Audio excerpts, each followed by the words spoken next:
दर्शकों को नमस्कार। आज आपको लिए पहुंचे हैं टीकरी बॉर्डर पे दलाल खाब 84 के बैनर के नीचे। जो शख्स आप हमारे साथ बैठे देख रहे हैं, ये कोई आम आदमी नहीं है, अमेरिका के बहुत ही प्रसिद्ध डॉक्टर हैं। इनके बारे में ज़्यादा जानकारी नहीं है, पर यह ज़रूर है कि ये बहुत बड़ी मुहिम चलाए हुए हैं और लोगों को लाखों की संख्या में लगातार जोड़ते चले जा रहे हैं। उनकी कुछ खास मुहिम भी यहाँ पे जो उन्होंने चलाई है, और भी कुछ जानकारी उनसे पूछेंगे कि अमेरिका छोड़ के वापस इंडिया की याद इनको आई तो इसी टाइम पे जब किसान यहाँ पे मशक्क़त कर रहे हैं, अपने हक़ की लड़ाई लड़ रहे हैं, गुलाम होने से बचने के लिए जागने की कोशिश कर रहे हैं। ये उनको यहाँ पे इस वक्त जगाने के लिए आप पहुँचे हैं। उनसे मिलते हैं, मिलवाते हैं आप सभी को और पूछते हैं पहले उनके बारे में। डॉक्टर साहब नमस्कार। जी राम राम, नमस्कार, सत श्री अकाल। डॉक्टर साहब एक बार दर्शकों को अपने बारे में बता दें, अपना नाम। जी मैं डॉक्टर सुलेमान सिंह, मेरा गांव पखो के पंजाब में है, अमृतसर से। और फिर अमेरिका में पिछले 24 साल से हूँ, डॉक्टर हूँ वहाँ पे। और जब मुझे लगा, क्योंकि छोटे होते जब हम बड़े सवाल होंगे डॉक्टर साहब, कुछ एक सवाल है, मैं बीच बीच में अगर टोकता रहूँ आपको तो पहली चीज़ दर्शक ये भी जानना चाहेंगे, तो आप डॉक्टर की पढ़ाई यहीं से करके गए थे कि वहाँ पे आपने पढ़ाई? मेरी सब जो रेजिडेंसी है, फेलोशिप है, वो अमेरिका की है। ओके, अमेरिका से पढ़ा हूँ। और आया यहाँ पे क्योंकि छोटे होते ना हमने परमवीर चक्र देखते थे और मन में सभा था कि कभी हमारा टाइम आए, हम जो ये हमारे देशवासी हैं उनके लिए कुछ कर सके। तो ये मौका था एक, हमारे बुजुर्ग यहाँ पे सड़कों पे कह लो कि मर रहे हैं और कोविड का, कोरोना का टाइम था। तो एज अ डॉक्टर मुझे हुआ कि मुझे अपने बुजुर्गों के साथ खिलौना चाहिए, उनको मेरी ज़रूरत है। तो इसी कारण सब छोड़ छाड़ के यहाँ पे हूँ। और पहले आया तो 5 दिन के लिए था, 5 दिन बने 10 दिन, 10 दिन बने 15, अब तो 3 महीने हो गए। तो अमेरिका में आप किसी डॉक्टर किसी हॉस्पिटल से एसोसिएटेड हैं या अपना क्लिनिक चला रहे थे? वहाँ पे अमेरिका में ट्रेंड है, मोस्टली हॉस्पिटल्स के साथ हम एसोसिएट करना पड़ता है क्योंकि प्रोसीजर करने होते हैं। अगर आपको प्रोसीजर करने आपको हॉस्पिटल में ही कर सकते हैं, यहाँ ऐसे रूल्स नहीं है वहाँ पे। तो न्यूवर्क बेथ इजराइल मेडिकल सेंटर है न्यू जर्सी में, न्यू जर्सी USA में, वहाँ पे हूँ। जी। किस स्पेशलिस्ट हैं हमका? हाँ, दिल के। अच्छा, तो दिल के डॉक्टर हैं और मोदी जी यहाँ पे दिल के मरीज हो चुके हैं, उनका भी इलाज करेंगे साथ में। किसानों के बीच यहाँ पे कौन सी खास मुहिम आपने छेड़ दी है जिससे जो है यहाँ के किसान हैं, हम मिलते हैं लगातार, आपसे बहुत प्रभावित हो रहे हैं? कुछ कौन सी वो 3 मुहिम बता रहे हैं आपने छेड़ दी है लगातार? बात ये है कि पहली बात तो मैं मोदी जी की कर दूँ, हमारी लड़ाई किसी एक आदमी से नहीं है, हमारी लड़ाई एक सोच से होनी चाहिए। वो सोच जो हमको गुलाम बनाना चाहती है। ये बात मैं सबसे रिक्वेस्ट करता हूँ, आप कभी जिंदाबाद मुर्दाबाद करते हो, आप वो सोच का मुर्दाबाद कीजिए, क्योंकि बंदे तो बदलते रहेंगे, बंदे की उम्र है। देखो ये जो गुलामी की बातें हैं, ये पहले गोरों ने भी की, उससे पहले भी बहुत लोग आए इस देश में जिन्होंने हमको गुलाम बनाने की कोशिश। हमारी लड़ाई है गुलाम हमको कैसे नहीं बनना, वो लड़ाई है, वो लड़ाई हम लड़ेंगे। बाद में इस वक्त मेरी 3 मेन अपील्स हैं यार। वो 3 मेन अपील्स ये हैं कि पहली बात कि हम अपना सोमवार का रात का खाना छोड़ दिए और शनिचरवार का, सैटरडे का शाम की चाय छोड़ दीजिए। एक टाइम की रोटी बस सोमवार की और 1 टाइम की चाय। वो क्यों? वो जो पत्ती है, वो चीनी है, वो पानी है, वो दूध है, वो राशन है, आप यहाँ पे पहुँचाइए बॉर्डर पे, और आप भी इस संघर्ष का हिस्सा बनिए। क्यों? क्योंकि हमारे यहाँ पे अब बैरिकेड लगा दिए हैं, वो रोटी पानी वो आ नहीं पा रहा, तो बहुत ज़्यादा दिक्कत आ रही है। देखो हमारे लोगों को, हमको कुछ चाहिए नहीं, हम कुछ मांगते नहीं। ये लोग बुजुर्ग हैं ना, बड़े तकड़े हैं, इनको कुछ नहीं चाहिए, पर हमको भी इनके लिए कुछ करना चाहिए ना। तो ये एक मौका है आपके लिए, अगर आप ये कर सकते हो। 1 टाइम की रोटी छोड़ने क्या बड़ी बात है क्या? वो राशन यहाँ पे पहुँचाइए, वो एक पहली अपील। दूसरी अपील है, जब मैं बॉर्न हुआ था, मेरा जन्म, उसके बाद मैंने एक फ़ोटो देखी घर में, साहबजादों की थी, भगत सिंह की थी, चंद्रशेखर आज़ाद, हमारे गुरुओं की फ़ोटोज़ थी घर पे। तो वो ही मैं देख देख के बड़ा हुआ। शोज़ हमारे आते होते थे, टीपू सुल्तान, परमवीर चक्र, महाभारत, ऐसे शोज़ देख के मैं बड़ा हुआ। हमको वो एक शक्ति मिलती थी कि हमको ऐसा बनना है, एक अच्छा इंसान ऐसा होता है जी।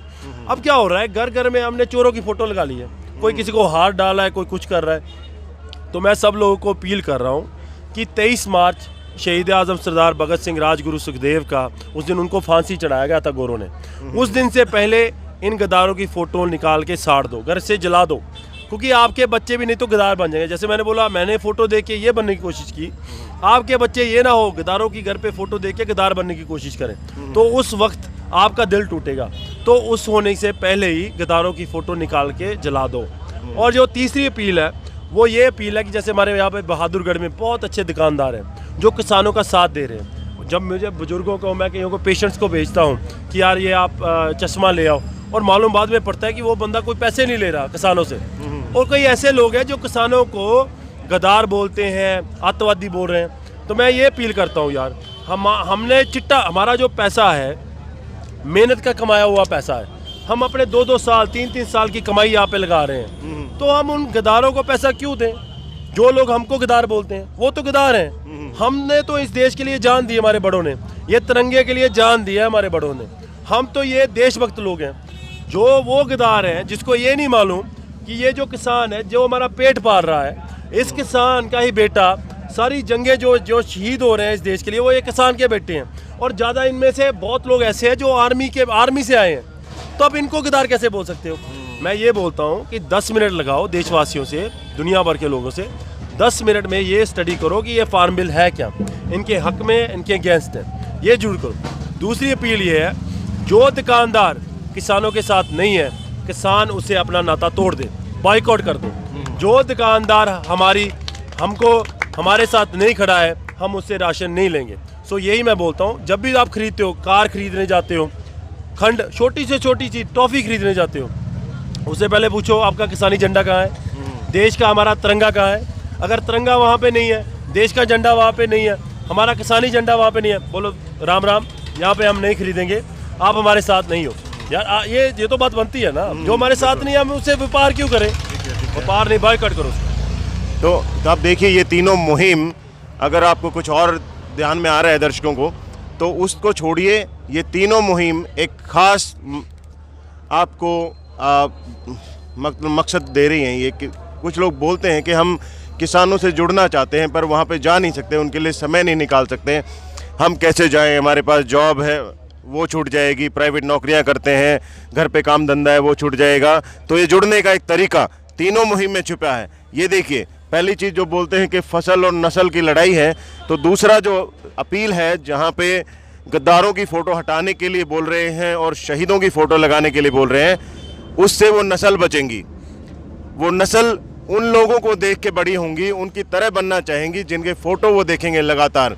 वो जो देश के लिए शहीद हो गए थे, औरों के लिए जिए, खुद के बारे में भूल गए, सबके लिए जिए। ये दूसरी अपील। पहली और तीसरी अपील आपको बता रही है कि लोगों को जुड़ने का तरीका, जो लोग जुड़ना चाहते हैं किसानों से, और ये सिर्फ किसान या मजदूर की लड़ाई नहीं है, हर वर्ग की है। हम लगातार अपने दर्शकों को ये बताते चले जा रहे हैं। अगर आपके पास समय है तो उन किसान बिलों को एक बार पढ़िए। इसके पहले भी लगातार ये सरकार अलग अलग तरह के कानून लाते आ रही है। पहले डिमोनेटाइजेशन किया था, बोलो देश को फ़ायदा होगा, कहाँ गया वो फ़ायदा? किसी को नहीं मिला। 370 हटाई, वो देश को फ़ायदा क्या मिला? फिर एजुकेशन पॉलिसी ला रही है, उसका तो पता नहीं क्या मिलेगा, पर बीच में अब जो किसान बिल लेके आई है, इसके फ़ायदा कहाँ है? एक बार लगता है कि बहुत फ़ायदा है, ये प्रचार बहुत करती है, काम कम प्रचार ज़्यादा करने वाली सरकार इस बार आई हुई है, पिछले बार भी थी। अब ये लगातार आप लोगों ने देखना है, एनालाइज करना है खुद कि हो क्या रहा है। जो बातें वो सरकार बोलती आ रही है, सब हम आपके लिए अच्छा कर रहे हैं, आपके लिए अच्छा कर रहे हैं, वो हो भी रहा है सच में कि नहीं हो रहा है, ये चीज़ भी देखनी है। और किसानों से जुड़ने के लिए बहुत ही बढ़िया अपील डॉक्टर साहब ने बता दी है। अपना परिवार, अपनी नौकरियां छोड़ के वो यहाँ पे किसानों के बीच आ पहुँचे हैं। हर खबर और नई वीडियोस देखने के लिए फेसबुक पर लाइक, इंस्टा पर फॉलो और यूट्यूब पर करें सब्सक्राइब।